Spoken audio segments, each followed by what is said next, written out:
السلام لعباد الله سلام سلام أنبياء الله دعاة السلام لعباد الله حاز إبراهيم نعمة الإيمان حاز إبراهيم نعمة الإيمان وموسى الكليم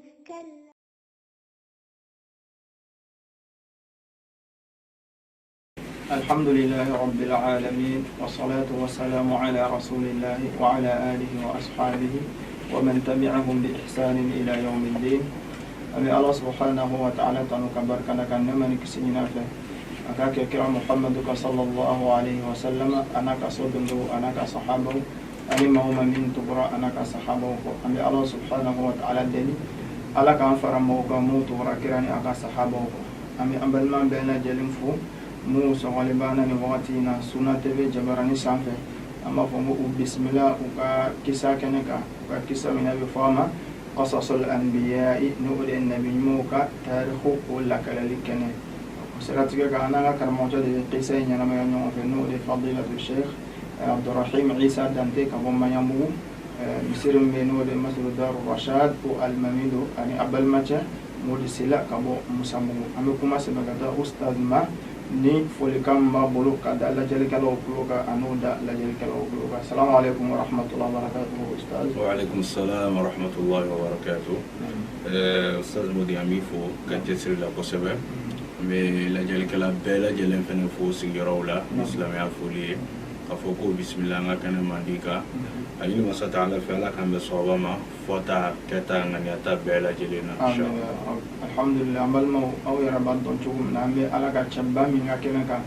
o de ye an fa Ibrahim Khalilur Rahman n'o de ye Rahmanu masa teri ani an dencɛ Ismail an b'olu ka kɛnɛ de kan lahalaya mun tɛmɛra olu ni ɲɔgɔn cɛ ani Ala y'u yamaruya ni hijira min ye ka na Maka dugumakolo kan. U nana Maka dugumakolo kan sa Ala y'u bila ka na kunba min kama ni Ala sɔnna o kunba in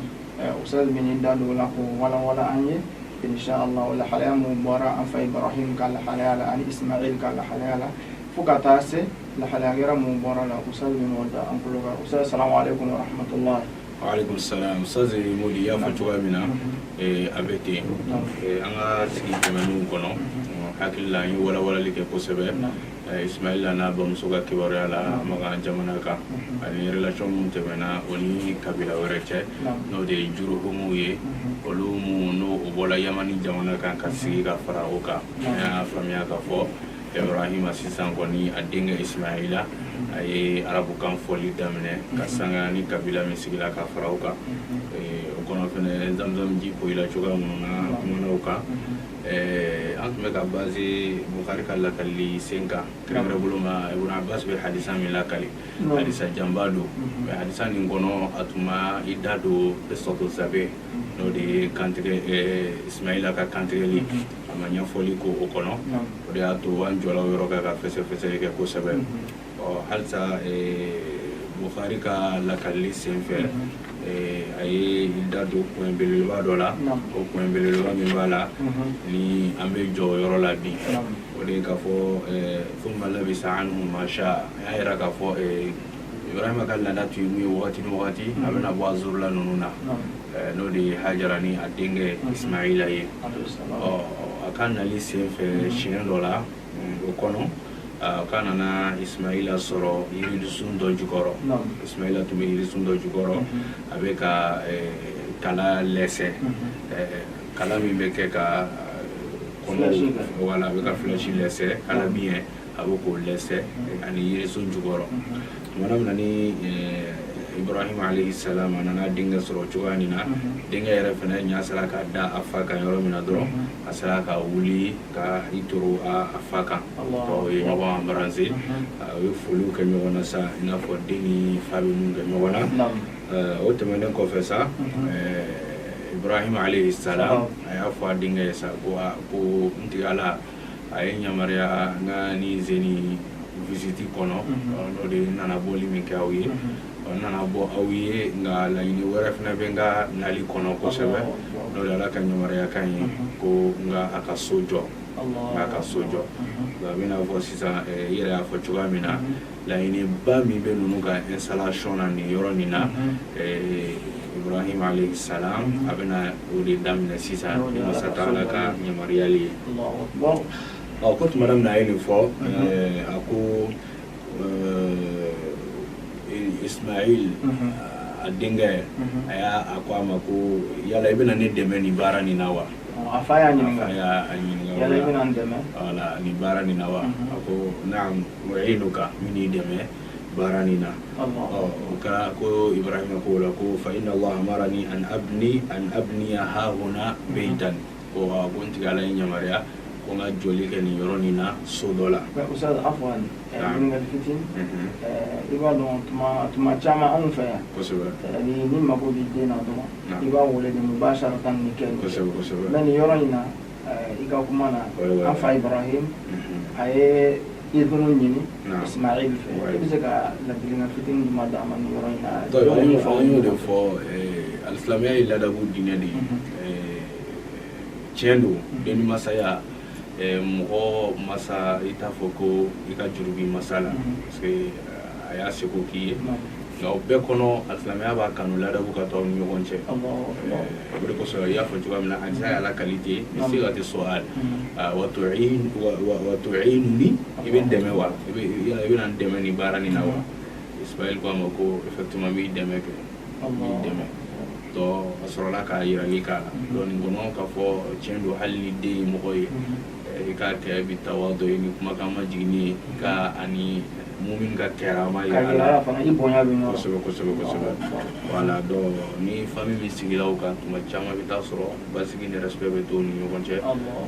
o de ka fisa ka tɛmɛ dictatoriya kan tuma caman na voilà ka kɔni den i bɛ nin kɛ kuma yɛrɛ t'a la yɛrɛ o ye cɛman ye silamɛya ka ladabu kɔnɔ a kan ka kɛ nin sira de fɛ i n'a fɔ Ibrahim alayhi salam a ye position min yira n na o tɛ baara na fɛnɛ ka da kan ala kira o de fɔ k'a kɛra an ye ladegeli kɛ ɲuman ye ala kira yɛrɛ fɛnɛ ni maa min bɔlen don ɲɔgɔn na kosɛbɛ jogo la ani kɛcogo la k'o de ye Ibrahim ye alayhi salam طيب ala k'an bɛ sɔn o وأشار إلى أكمة مرتفعة على ما حولها حديثا كنا أبا فوقو إبراهيم يكما نفيرو من أكثر كيرا لك كتا تنتي كورو تالين دولاتي تنتي كورو تالين دولا كفوقو نيرو نيلا يمرا لكونا سوجو ويرولا نعم قال فعند ذلك رفع القواعد من البيت قوة لذا مي إسماعيل ani afa Ibrahima wulili kɛ alikaba sema la i n'a fɔ Ibn Abbas ka hadisa kɔnɔ o y'a fɔ cogoya min na donc an bɛ faamuyali kɛ nin kɔnɔ Ustazi Modi k'a fɔ Ibrahima ye yɔrɔ nin dɔn cogo di Ibrahima yɛrɛ y'a dɔn cogo di k'a fɔ ko alikaba nɔ bɛ nin yɔrɔ nin na ka da kan o b'a lakali k'a fɔ ko tufana ji o de kɛra sababu ye ka alikaba so kari tufana ji ka da kan y'a fɔ ko ji ye yani tile 40 kɛ dugukolo fan bɛɛ lajɛlen kan donc o kɛra sababu ye alikaba so ninnu bɛɛ lajɛlen kari-kari la o de y'a to dɔnnibagaw ka kumaw ye ɲɔgɔn sama kosɛbɛ dɔ y'a yira k'a fɔ ko mɛlɛkɛw yɛrɛ de ye alikaba jɔ dɔw ko n'o b'an fa adama de ye a jɔ ala kulli hal daluya jɛlen kɔni bɛ yen k'a fɔ Ibrahima tɛ alikaba jɔbaga lasɔrɔ ye parce que a fɔra de k'a ye sema la wuli donc alhamdulillah anw bɛ ka taa so min na nin a lasulu a sema yɛrɛ o ye masa Taala ka kɛli de ye donc o bɛɛ b'a yira k'a fɔ ko so ni so tɔw tɛ kelen ye o de y'a to an b'an yɛrɛ ɲininka a y'a dɔn cogo di o kama fɛnɛ riwaya caman ye lakalili kɛ Abu Jaham ka riwaya kɔnɔ u b'a fɔ ko tuma min na ni Ibrahima ye yirali kɛ a denkɛ la ko Ismaila sulu dɔ tun b'a wolo sulu min dilannen don fara la mais bili tun t'a kunna a y'o sulu ta o bila a bɛna fɔ mɔnsɔn ni maninkuru donc maninkuru bɛ so minɛnw ni fɛnw labɛn ka taga n'a ye so jɔyɔrɔ la donc k'a ye sulu nin ta ko ka taga n'a ye donc o b'i jɔ o kan pour que ka se ka baara ninnu kɛ cogoya min na donc Abu Jaham ka sulu in ne ma sulu in faamu u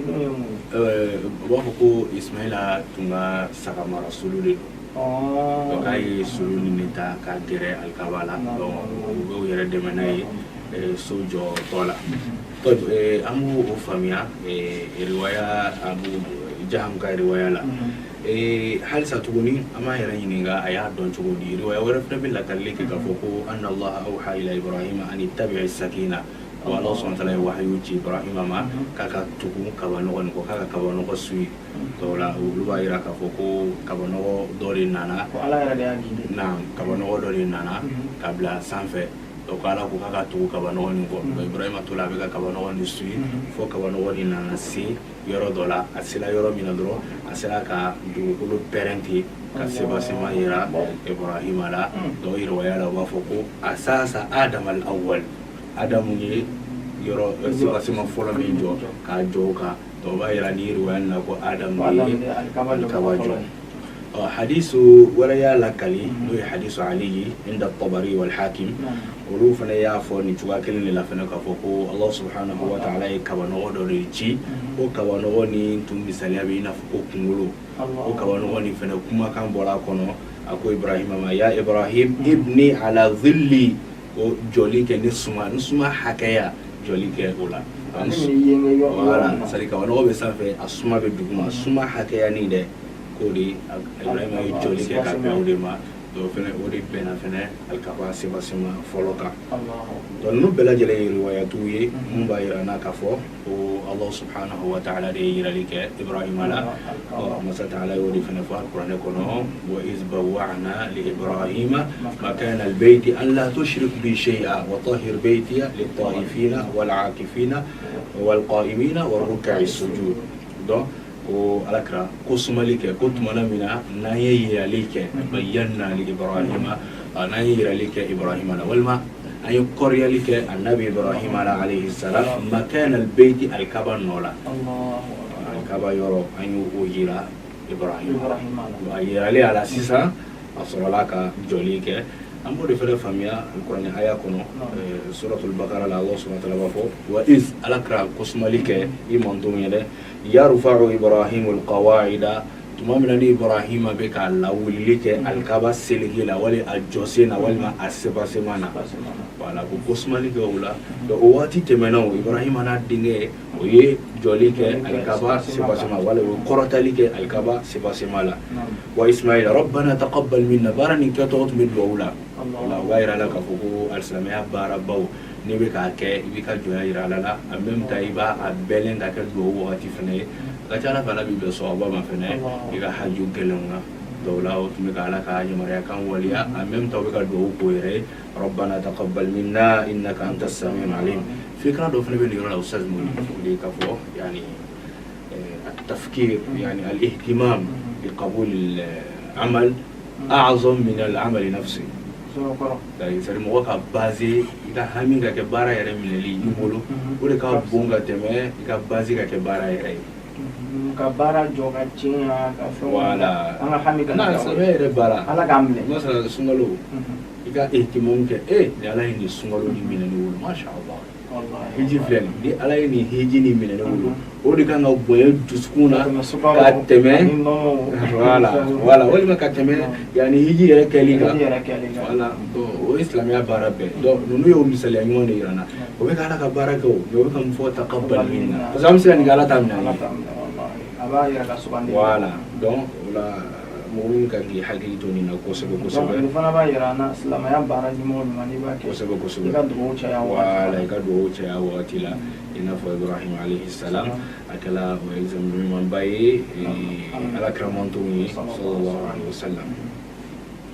طيب منا منني سو بكاجو سو يرالا سو يرفني الحمد لله اسماعيل اني ابراهيم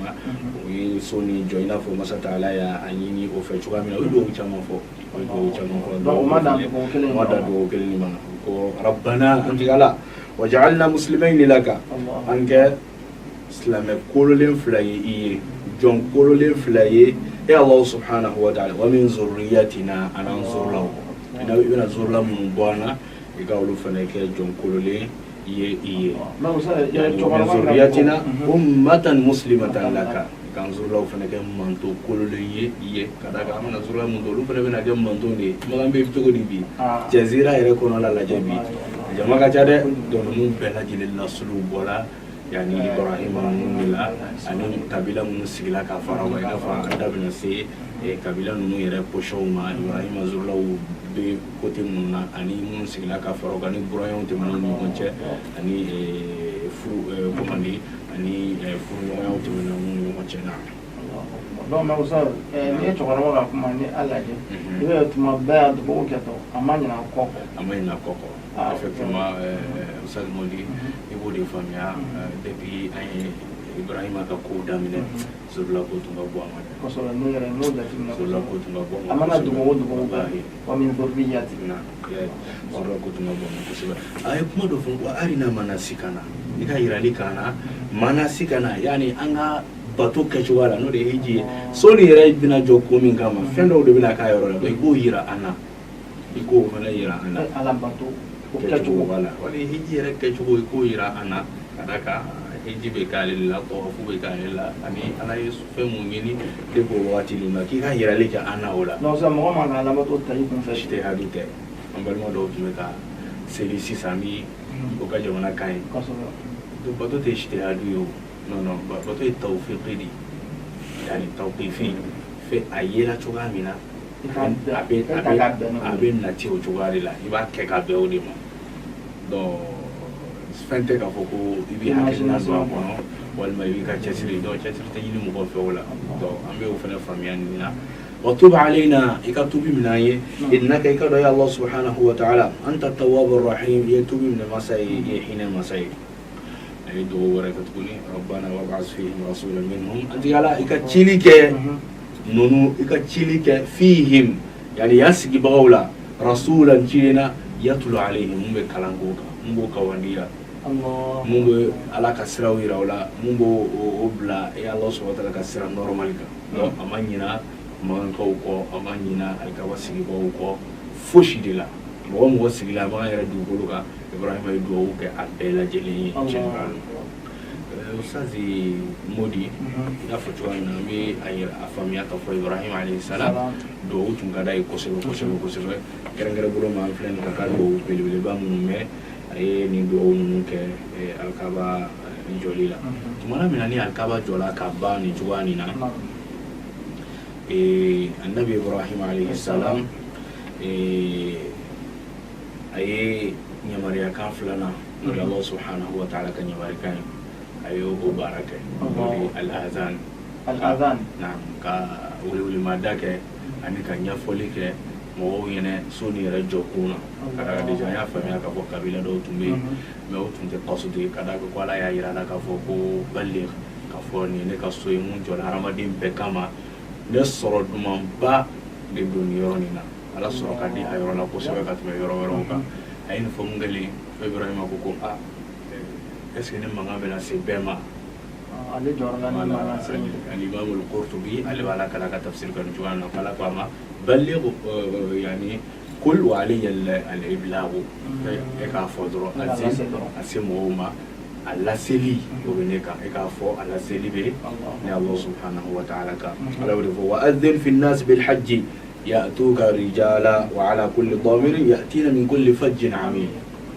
i ka laseli kɛ mɔgɔw ma kala seli kɛ mɔgɔ ma mun na bil hajji ni hiji ni so hijili ni yɔrɔ ni tawafuli ye ni o ka wuli ka bɔ ka yɔrɔ la kana ni yɔrɔ nin na kana farda bin ka bɔ ka farda min b'a la ni asilamɛya jɔsen duuru la don wa fɛn min b'a la ni ciden bɛɛ lajɛlen ye baara kɛ n'a ye sɛkiliw kɔnɔ ɲɛnamaya sɛkiliw kɔnɔ ko n'i y'o kɛ fi'lu mudari ya'tuka rijala cɛ dɔw bɛ na i ma u bɛna cɛ dɔw ye u bɛ ka na donc sanga ni wagati bɛɛ lajɛlen hadamadenw bɛ labɛn de la ka taga alikaba so la wa ala kulli damirin u bɛ na i ma tuguni bagan fasalen bɛɛ lajɛlen kan ya'tina min kulli fajjin amik u bɛ na ka bɔ diɲɛ fan bɛɛ lajɛlen fɛ donc Allah subhanahu wa ta'ala ye nin fɔ annabi Ibrahima ye alayhi salam annabi Ibrahim fɛnɛ a ye laseli kɛ i n'a fɔ ala y'a yamaruya cogoya min na a tilalen nin baara nin na a yɛlɛnna jabali Quba aw Qubays hakili la a yɛlɛnna o kulu de kan a sɔrɔla ka ni azanin kɛ i n'a fɔ al-Imam القرطبي بالا كلي تشوغامينا طيب كو تمانا من نو بك سوني جوسي سانسا النبي ابراهيم عليه السلام atola avec un sojo ale de tuer monsonyi Ismaïla ye malenkuye ale bɛ ka bɔgɔ ta a bɛ yani fɛn birikiw ta faraw ta a b'a di a fa ma fa bɛ ka so jɔ tɔyi so jɔtɔ tun bɛ ka dugawu mun kɛ an da sera o ma sisan ɔ ko tumana min na sa ni so yɛrɛ nana se a hauteur la a janyana a janyana Ibrahima yɛrɛ jɔkun ma sisan donc Ibrahima alayhi salam Ismaïla ye fara dɔ ta ka na fara belebeleba dɔ ta ka na o fara ni sisan Ibrahima alayhi salam ale y'i jɔ o fara nin kan sisan donc maintenant a bɛ ka yani jɔli kɛ donc Ibrahima y'i jɔ fara min kan ni Ismaïla bɛ ka bɔgɔ ta ka d'a ma o ye jɔli laban o cogoya la sa donc n'o sera côté min na u bɛ fara ta ka bila kɛrɛfɛ Ibrahima bɛ jɔ u bɛ ka so jɔ fo ka taa ban n'a bɛna ni so jɔli banna Allah subhanahu wa ta'ala ye kabako k'o yɔrɔ la o ye mun ye a y'a latigɛ Ibrahim a y'a sen nɔ bɔ fara nin na Ibrahim de sen nɔ bɔra fara nin na a y'a sen nɔ bɔ fara nin na dɔnnikɛmɔgɔw ko ko kun caman bɛ a la ka da ka juifu o ye fɛɛrɛ camanw tigɛ ɲɛnamaya histoire kɔnɔ ka pour que Ibrahima nɔ bɛ se ka tunu cogoya min na Makan jamana kan c'est-à-dire mɔgɔw kana faamuya yɛrɛ ka fɔ ko relation foyi de bɛ Ibrahima ni Makan jamana cɛ o y'o fɛɛrɛw tigɛ ko in ka to olu ka fan fɛ o de kosɔn yani Bible ni kɔnɔ ani Tawrata ka lakali la a bɛ ka fɔ ardu farran o de ye Makan jamana ye ardu farran mais Tawrata kɔnɔ ani Injila kɔnɔ o ye ninnu kɔlɔsi o ye ninnu traci ninnu bɛɛ lajɛlen tunu ka bɔ kitabu nin kɔnɔ donc k'a kɛ i b'a fɔ komi relation foyi tɛ Ibrahima ni yɔrɔ nin cɛ wa a b'o cogoya fɛnɛ la hatta min haysul qawaid yani jɔsen nin yɔrɔ nin na o tɛ kuma nin kan o de kosɔn Allah subhanahu wa ta'ala y'a dabɔ kama ka nɔ dɔ to yen nɔ min bɛ kɛ daluya ye diɲɛ bɛɛ ye k'a fɔ ko effectivement Ibrahima de ye nin baara nin kɛ donc dɔnkɛbagaw bɛ nin lakali i n'a fɔ an da bɛna s'a ma an ka kuma nataw la cogoya min na inshallah an b'a ɲini Masa Taala fɛ Ala k'an bɛn sawaba ma an ka fɔtaw la an b'a ɲini Masa Taala fɛ Ala ka yɔrɔ ni yeli nɔgɔya a silamɛ bɛɛ lajɛlen Ala kana kɛ kunfa isilamu ɲuman si ma ya rabbal alamin wa sallallahu ala nabiyyina Muhammad wa ala alihi wa ashabihi wa sallama tasliman kaseera an b'a lajɛlikɛla bɛɛ lajɛlen fo Ala ka sigida hɛrɛ jira an na assalamu alaikum wa rahmatullahi wa barakatuh ولا شيء هناك برائب فأشهد أن الله أرسل عبده بحق ولا شيء هناك برائب وقد كان نور الله فينا لمهتد وصمصام تدمير على كل ناكب